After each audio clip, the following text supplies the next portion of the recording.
All right, I'd like to introduce our next speaker. This is Debbie Boyett, who's going to present on When Size Matters, Improving Pediatric Readiness by Including Pediatric Weights as part of the Pre-Hospital Report. Good morning. My name is Debbie Boyett, and I'm a burn quality nurse specialist at the Walter L. Ingram Burn Center located in Atlanta, Georgia. I've worked as an emergency nurse in both adult and pediatric trauma centers over the past 10 years and have been working with our center's burn quality team for the past year. Today, I'm going to share with you our work on obtaining pre-hospital pediatric weights and disseminating that information to our burn response team. I'd also like to thank the Southern Medical Association for the privilege of sharing this with you as a podium presentation today.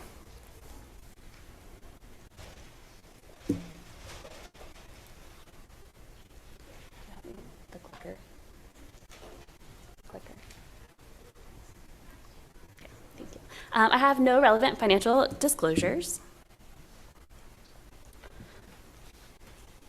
We're going to discuss differences preparing for a critical pediatric patient versus critical adult patient, recognizing the significance of pediatric weight and reviewing the process we implemented at our center to improve pediatric readiness. So let's explore this topic through a hypothetical patient scenario. We're working in a primarily adult facility, and we received notification that we are expecting an unidentified patient found down in a house fire and cardiac arrest. EMS estimates the patient's age to be between 2 and 4 years old. The patient's ETA is 10 minutes. So how are we going to prepare for this patient?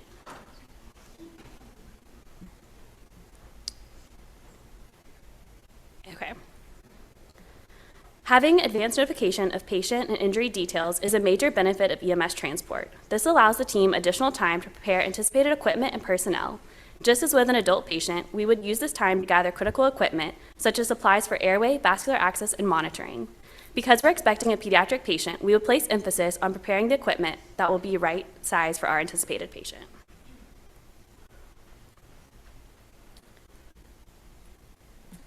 So the patient has arrived, but the patient's size is significantly different than what providers estimated based on the patient's age. Because of the size variation, the equipment prepared is not ideal for this patient. This adds an increased burden of stress on our care providers, which is already a challenging case. So we thought that knowing the patient's weight could help us guide preparation for future patients.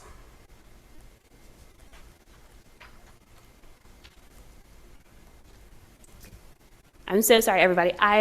This is an old presentation, and I'm not sure the slide deck is progressing to the next slide either, if our AV team could assist.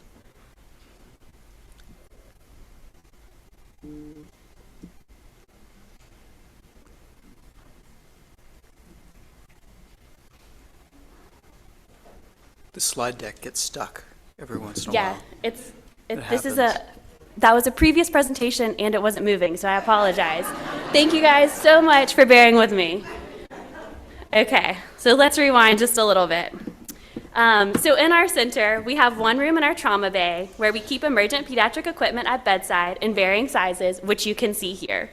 When we expect a critical pediatric patient, we prioritize making this room available. We also have additional pediatric supplies located in a nearby supply room, which you can see highlighted in yellow on the blueprints here.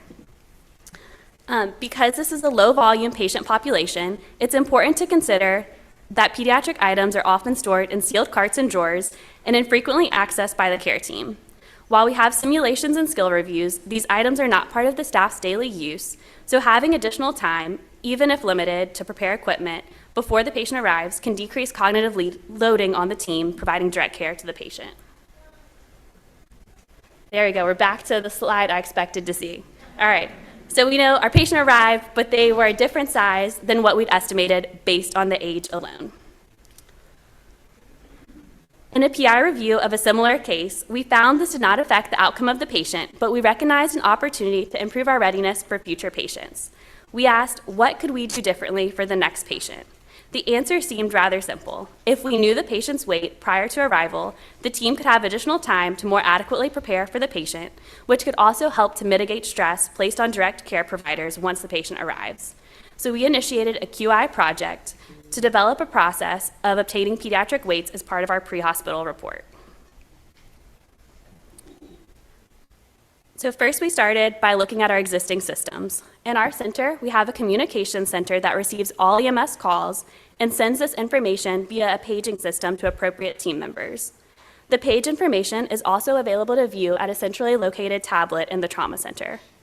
We reached out to the communication center and asked if they would partner with our team and request a wait from EMS for all pediatric burn activations when receiving reports. We then requested this information be sent out via our existing paging system.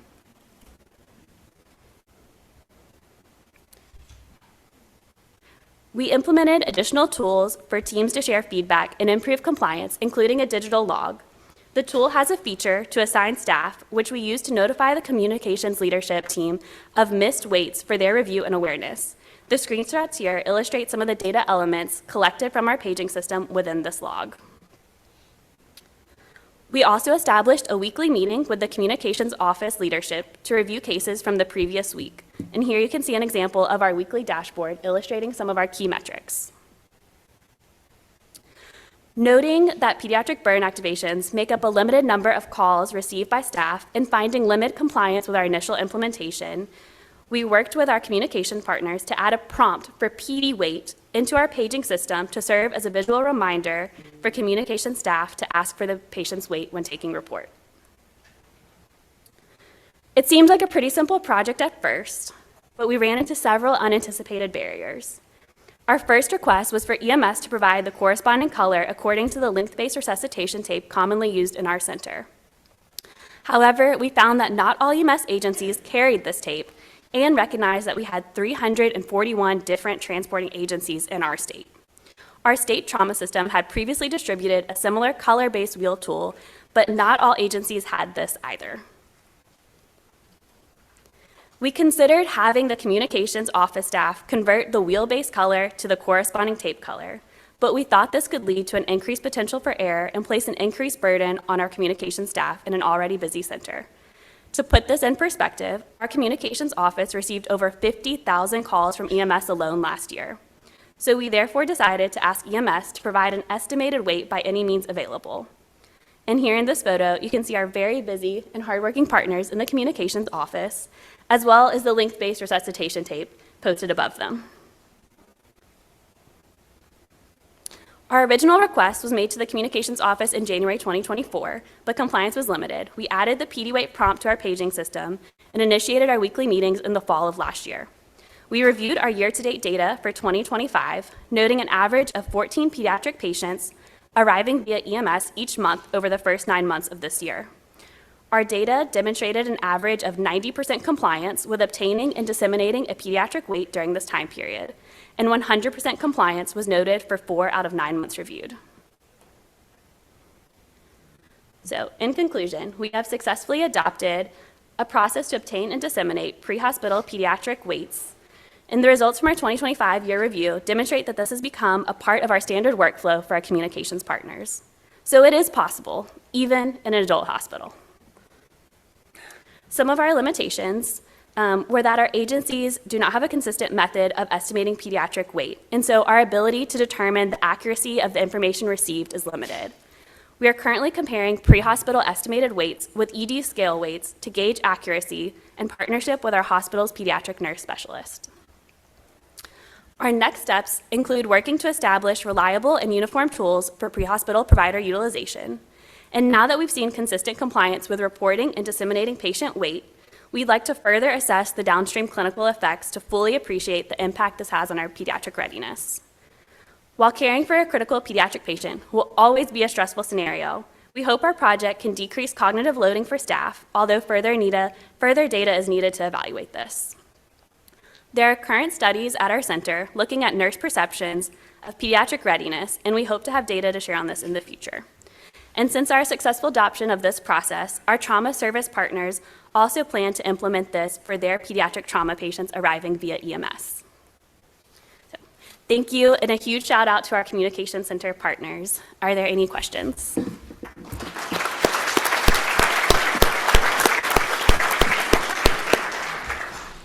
Have you considered that this may be just a shifting of stress from the nursing staff or ER staff upstream to the EMS staff?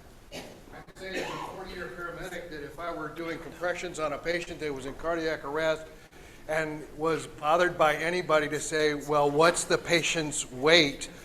I'm sure that pound sand would be coming out of my mouth almost immediately. Excuse me. So in determining stress, find out if you're just moving it upstream to the single provider in the back of the ambulance is doing everything for the patient versus a whole team approach. Yeah, I think that's an excellent comment, and I would definitely be interested in hearing some of the EMS perspective on this. My hope is as we continue to ask, that will already be in the forefront of their mind, that when they call into our center, we're going to ask for that data element. But yes, thank you so much for that comment. Right, so if they do have a tape, great, and if they're using it in their care, but big for age, small for age might also be a response that would take care of your concerns about stress for patient size. But yeah, this is a big kid or a small kid versus, well, let me stop compressions and, well, I don't have a bed weight because it's a cot in the ambulance. Yes, most of the How much time is we're your kid not, weigh, sorry. right? So, yeah. Most of the time we're not expecting a scale weight, is that's not readily available in our area on our ambulances. So we do definitely take it with the consideration that that is an estimated weight. And if you notice on the results page, there were some not availables listed, and those are most likely in situations which you described. I just had Kevin Bailey, Wake Forest. So great project, process improvement, just a tremendous example of how hard it is, how much work it takes, right? Because you not only, it wasn't just education. You could have just gone and said, well, we educate people, we need to do something different. That doesn't improve the process by itself, right? You went multiple layers deep. You talked to all your partners. You figured out how many people, how many touches there are in the process to try to fix it. So you reached out to your communication folks.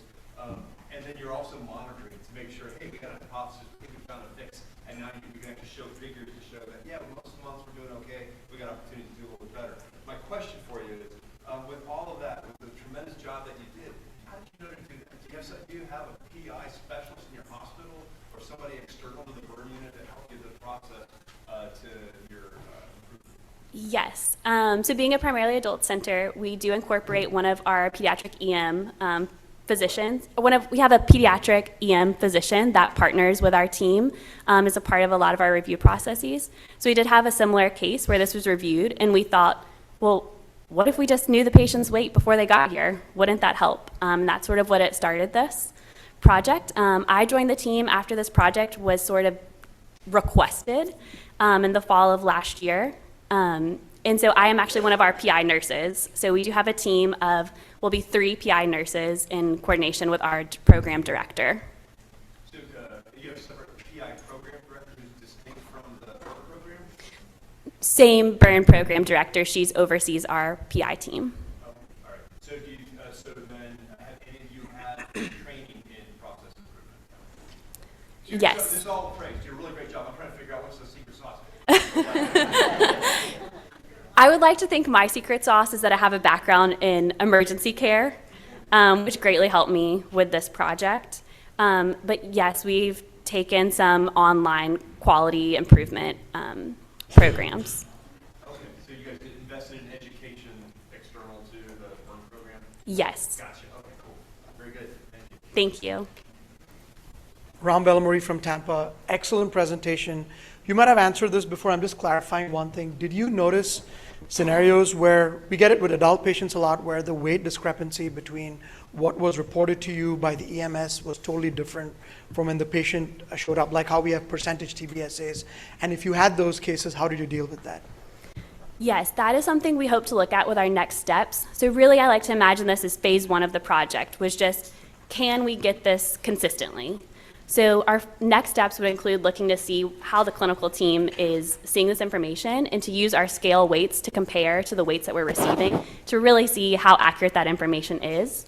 That being said, I think when we get the pre-hospital notifications, we always kind of take that with the consideration that we hope this is true, but it may not be, same as with TBSA. But we hope that even if it helps with some of the cases, we still wanted to try to use that. Very good. Thank you so much.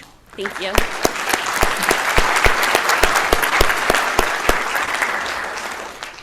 Please support our mission to improve quality of patient care through education. Join us, follow us, and share this content with family and friends.